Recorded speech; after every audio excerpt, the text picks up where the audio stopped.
Hey folks, it's time for another update. I've been working out here this past week. This past week's been a little bit rough. However, we got a lot done.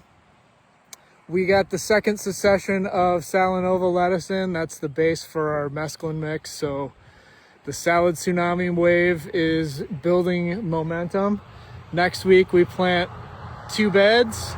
The following week we plant 2 beds. So we're on our seasonal rotation. Just spent probably the past day and a half putting out 50 by 103 foot tarps. Mowed a bunch of cover crops. That's part of our fertility cycle on the farm here. So we had some beds in winter rye, which creates a really thick root mass, which is difficult to use the paper pot transplanter in, but no problem here. This is my transplanter right here in the ground. Plug it.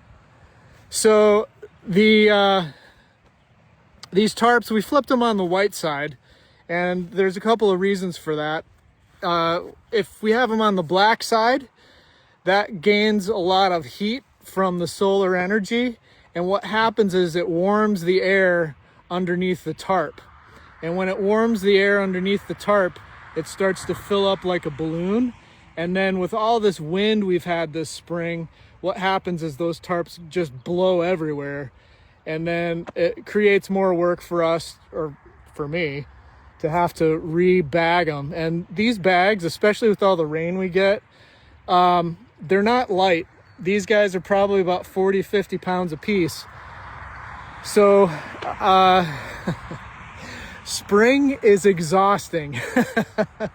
Not that the rest of the season isn't, but wrangling these tarps, it's not a whole lot of fun. But the white actually, it's going to cool the soil slightly. It won't absorb that solar radiation, so it's not going to heat the soil up as much. But we've had so much warm temperature this spring, it's been fairly warm, that the ground temperature's up to it's up to snuff. The biology's working. Some of the crops, just because of the rain, have had a hard time getting established because too much rain starts to wash the fertility into the soil column deeper, and that can be a problem. The leaves start to yellow, etc. Of course, I've got lots of irrigation fixes I got to make here, but that's cold. That's going to be for another time. At this point in the season, we don't have a whole lot of money coming in because we're doing all this.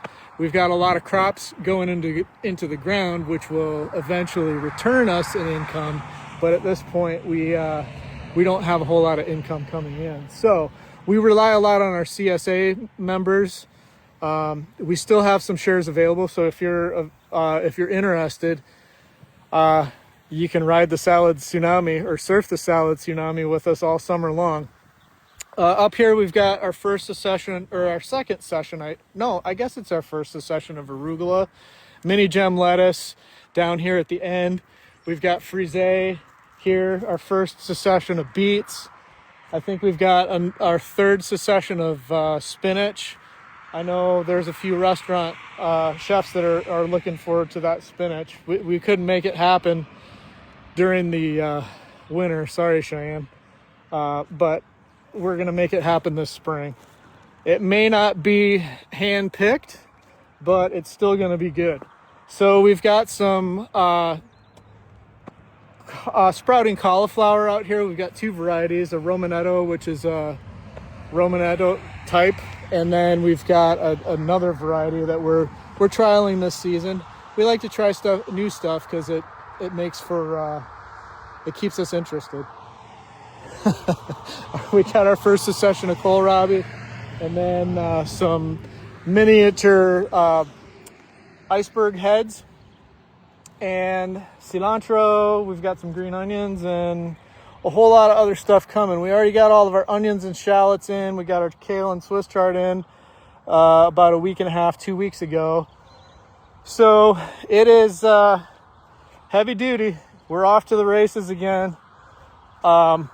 Sometimes it's not fun, and you know, this job is super physically demanding, and I'm feeling my age. This is not an old man's game for sure. And I'm not that old, but sometimes I feel like it. Yeah, that's the way it goes. See you next time.